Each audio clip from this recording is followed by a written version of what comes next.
everybody, Razzle here, and today I'm going to be bringing you the first of 4 equipment videos for gear I'm going to be taking on the Appalachian Trail on my 2025 through hike, which begins February 15th, which I scheduled this video to air December 15th, so that's 2 months from today.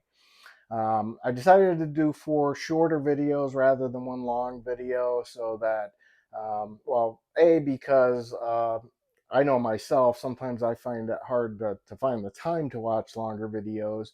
And our time's precious, and so we want to watch what we want to watch and then move on. And then some of you are just interested in particular pieces of gear that I'm going to be bringing, and so it'll make it easier for you to find that. I've been testing this gear over the last 2-3 years. Some of it's a little newer, so last year. If there's something I haven't actually used yet, I will note that. But all the gear that I'll be talking about today, unless otherwise noted, you can find a link to that in the description for this video. So today we're going to be looking at my big 3: my pack, my tent, and my sleep system. And as far as my pack goes, I decided to go with the Z-Packs Ultra, Arcol Ultra 70. Um, Obviously, if I don't necessarily need all of the space all the time, and of course it does have the roll top bag, roll top, which I can just put down when I don't need it. Um, but included on this pack, I also have 2 side pockets, and then the FUPA, Z-Packs FUPA, which I have not used yet. I just got this, but I wanted the extra space to be able to carry snacks, and if it gets to be really rainy or something, to put my phone there to kind of get it a little bit more out of the rain. It's the only piece of gear here that I haven't used, at least over the last year and a half. I think I've had this pack for almost 2 years now, not long after it came out. And then I have a Gossamer Gear strap pouch for my phone. I also keep my thermometer in there and can put some other things in there. And then I have a water bottle carrier that I got off of Etsy that'll hold a 1 liter Katadyn BeFree, uh, which I was having trouble finding one that'll actually fit that because of the shape of it. So I then that there is no link for. I'm not sure where I actually got it on Etsy, but um, I'm sure you can look and find something similar. But it does pretty well at holding the 1 liter Katadyn BeFree. It's the top is wide enough to be able to do that. So this pack only weighs 22.4 ounces. Part of the reason I decided to go with the 70 liter is originally it was because of the 100-mile wilderness. Because I wanted to be able to pack enough food to just go straight through. And then when Helene hit, I figured I'm probably going to need to carry extra food uh, just because I don't know when I'm going to be able to get to the next town or the next shelter or the next um, hostel. So I'm going to be carrying extra food through those sections. Also, my winter gear is more bulky, some of which you'll see here today. I also do have the Arc Air 50, which is only 19.1 ounces, but for 3 extra ounces, I'll take the extra space that I can use for that. Inside the pack, I also just use an Nyla Flume pack liner. Um, Another little thing that goes with the packs that I picked up, and I've been using this on a bunch of day hikes lately, is this Ultrasil Sea to Summit Ultrasil day pack. It weighs 2.5 ounces. It's really compact. As I'll put up a picture on the screen to show you how small this actually is. The reason why I decided to pick this up is because two reasons. One, if I have to do a water carry, For instance, last year I did, this past year I did the Tongue Range in the Adirondacks, and the water source was about a half a mile from the campsite, my first campsite. So I had to walk down. I ended up dumping my pack, setting up camp, and just carrying my whole pack down, so I could carry enough water back for the rest of that day, and then for the next day to get started, because I had several miles to go before uh, the next water source. Um, and the other reason is for when I'm in town, I can use it for laundry, and I can also use it when I go get resupplies at a grocery store or something. Then I don't have to haul my pack all around with me, or you know, carry around a bunch of grocery bags and things like that.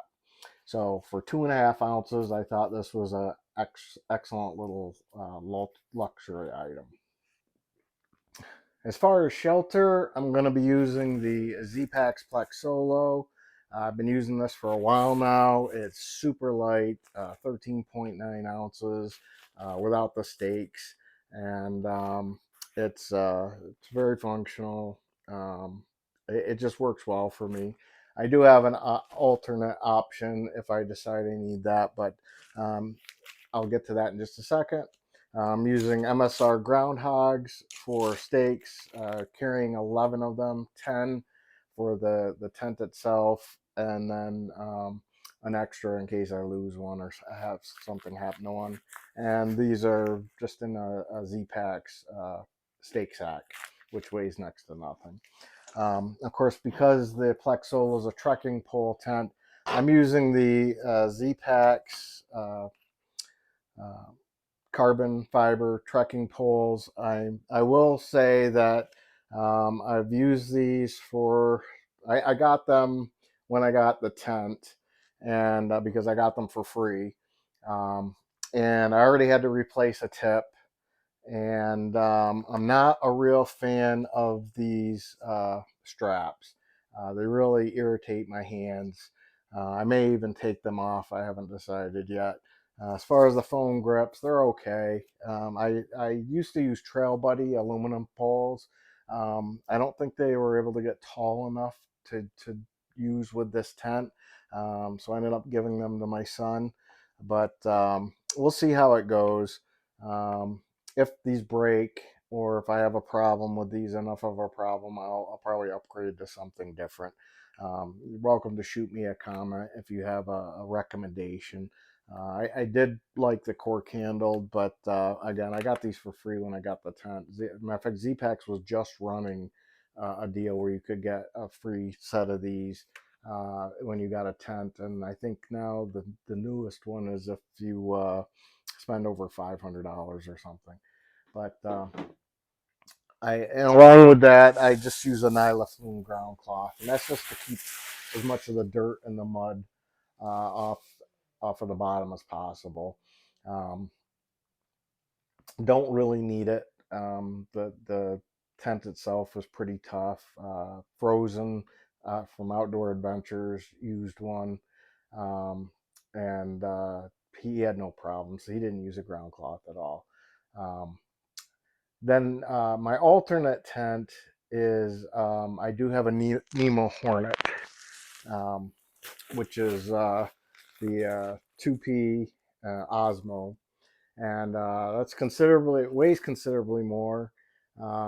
It's 2.5 pounds as opposed to a few ounces under a pound, but it is freestanding.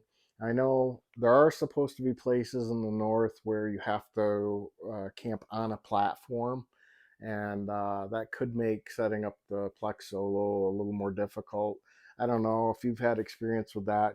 Drop me a comment on that. Let me know. But I do have this an option to send north with me if I want to. So that's my shelter system. Now, when it comes to my sleep system, I have a bunch of different options here. I do have a winter loadout and a summer loadout, so to speak, or at least a winter quilt and a summer quilt. So for my winter quilt, I have the Katabatic Sawatch 15 or Sawatch. I'm not sure how to pronounce that. 15 degree quilt, And I have tested this down to about 30 degrees, and I was toasty warm. And the only thing I slept in was some 250 merino wool base layer, top and bottom, nothing else. And I was toasty warm. Sometimes quilts with their temperature ratings will, um, they'll say 15 degrees, and that's a survival rating, which means you're still going to be cold at 15 degrees. I have a feeling that I'll still be pretty comfortable at 15 degrees in this quilt. This is the regular wide version, and it's 950 fill. Um, like I said, the link is in the description for this. And then as far as my summer quilt, I have the Z-Pax 30 degree, which is considerably lighter. The Katabatic's 26.9, almost 27 ounces, where the Z-Pax 30 degree is 14.2. Um, I have, this is typically warmer weather. I think if I got down to 30, I'd probably be a little cold in this. But it is considerably lighter than the Katabatic, and it does pack down smaller. And I'll show you that right now, just so that you can see that it does pack down smaller. Um, Now, as far as compression sacks, I'm using Ceda Summit. For the Katabatic, I'm using a 20 degree. These are Ultra Sil compression sacks, very light. This one's, I believe it's 2.3 ounces. Or no, this one's 3.8 ounces. And the one I use for the Z-Pax is I think it's an 8. I'm not sure, 8 or a 10. I don't think they make a 10, so it's got to be an 8. And this weighs 2.3 ounces, but they get them really small, as you just saw. Um, my sleep pad is the Nemo um, Tensor Extreme regular wide, 22.4 ounces, and this has a R value of 8.5. And then I'm also using a Nemo switchback, which gives it another 1.5. So I really will not be cold. I mean, I was definitely not cold at 30 degrees. I didn't feel any remote hint of cold spots coming up through these. Um, between the two of them. Not to mention the switchback helps to protect the Tensor Extreme, which is pretty expensive. So anything I can do to keep from getting damage or holes or anything like that, I'm gonna do that. Um, One other thing that I'm using along with that is this is a Zenbivy fast sheet. They don't make this anymore. The closest thing I think I could find to it was an ultralight sheet, and it's like a half sheet. But the reason why I ended up getting this was because I mean, even if I strapped my pillow to the sleeping pad, I still kept sliding up on me. So this actually has a pocket on it, which helps to prevent that from happening. Plus, it gives me a little barrier between myself and the sleep pad, um, just to help keep my body oils and things like that off of it. So this is super ultralight. This is only like 2 ounces or something like that. Also, for colder weather, I have the Katabatic Crestone hood, which is 2.6 ounces, and this is actually good for below zero. So I would wear this if it got really cold, like probably freezing or below. Um, I'm not gonna put it in this video. It'll be in my clothing video, but I do have a Z-Pax fleece hat for that little bit warmer, um, but still cold range. But this really works well in colder weather. And then I have a couple of pair of the Z-Pax Goose socks, Goose down socks. which again for colder weather as well. Um, and that'll keep me nice and toasty warm. As far as my pillow goes, I'm using a Sea Summit Eros. It's a large pillow, but it packs down really small, and I've used that a bit now, and I really like it. It's ultralight. Again, it packs down about the same size as the little day pack, and that works well. And then one of the things I picked up, I'm not sure I'm going to use this or not. So if you've used one of these and you have a preference either way, let me know in the comments.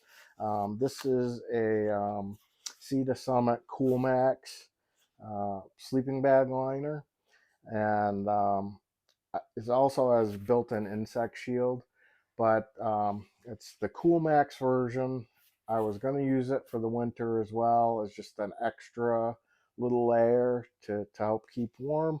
But it's 6.9 ounces or it's almost 7 ounces.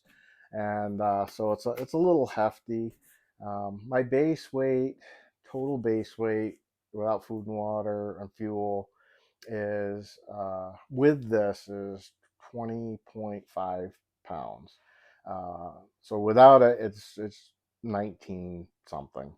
Um, so the jury's still out on this. I haven't even tried it yet, so I don't even know. I don't even know. I may just break out the sleep system and sleep in it one night just to see how I like this thing.